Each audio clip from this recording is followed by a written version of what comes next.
Welcome to Off to a Good Start, Building a Successful Relationship with Your Co-Teacher. Teaching Georgia Pre-K is both rewarding and hard work. You get to witness children grow and learn new skills every day. As a new lead teacher, building a relationship with your co-teacher is vital as you work side by side in the classroom, providing high-quality learning experiences for children. Your co-teacher may have years of experience, or you both may be new to Georgia Pre-K.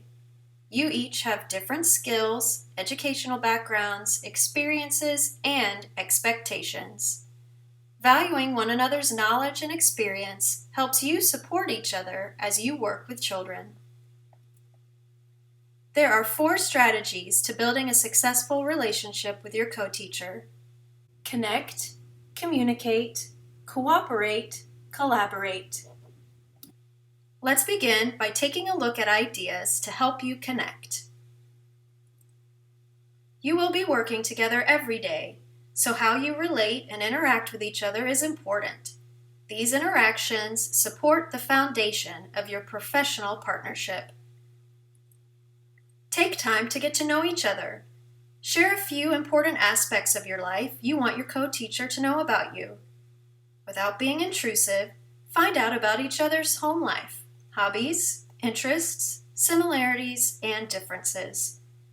Talk informally during break times, before and after work hours.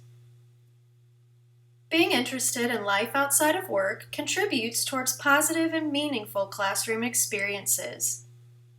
Many times, this will help you find things you have in common. As you talk and get to know each other, find out about each other's educational philosophies, as well as knowledge of child development and developmentally appropriate practices. Here are a few questions you could ask your co-teacher. What domain do you most enjoy teaching? Math, literacy, science?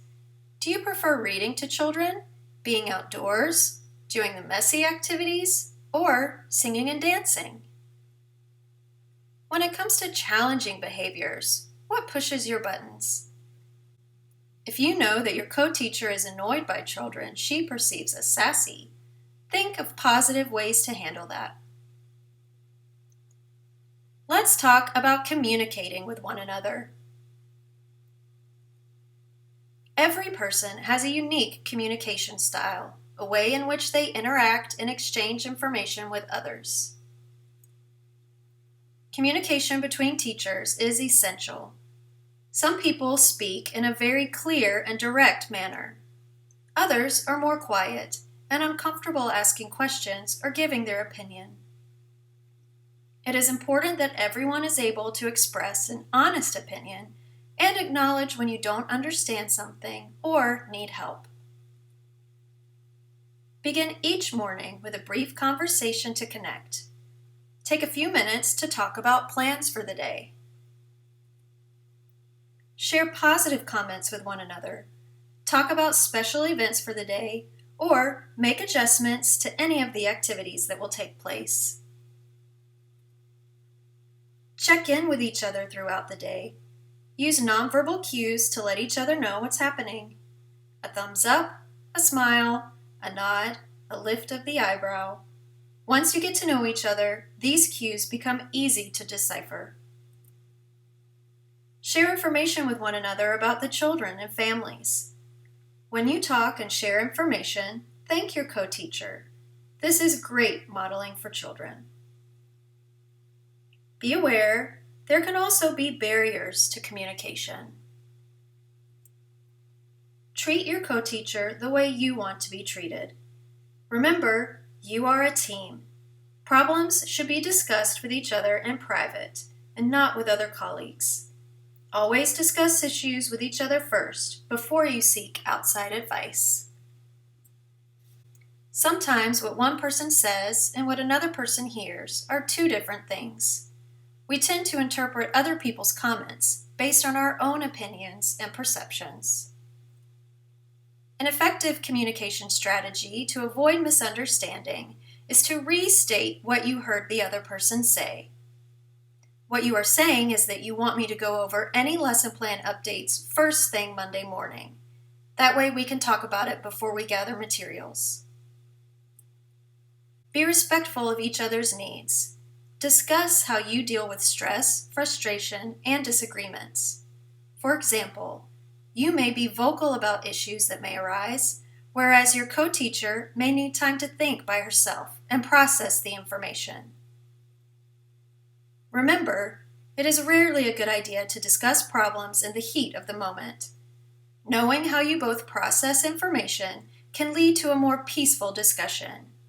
Pick a time when you are both calm. The goal is to listen as well as speak openly. Communicating in a positive manner is most effective.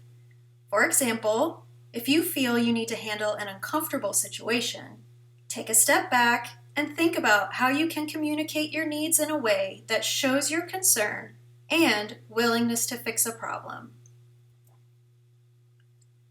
Let's talk about another strategy to help you build a relationship with your co-teacher. Cooperate. Working together ensures a smooth-running classroom. Anyone who enters your classroom should see you as a team. Put both teachers' names on the door and other classroom labels. Make a habit of referring to our class and not my class. Share classroom duties. Generate a list together that covers all the tasks, but be flexible. Discuss how you will share maintenance of the classroom each week. No one wants to clean tables or straighten up the art area all of the time. Take turns pulling out and setting up cots. Make a plan to switch each week where one of you sets up snack while the other does large group music with movement. Sometimes you may have separate jobs, but one goal. A great example is assessment. Lead teachers are responsible for entering information into WSO and evaluating data to make ratings.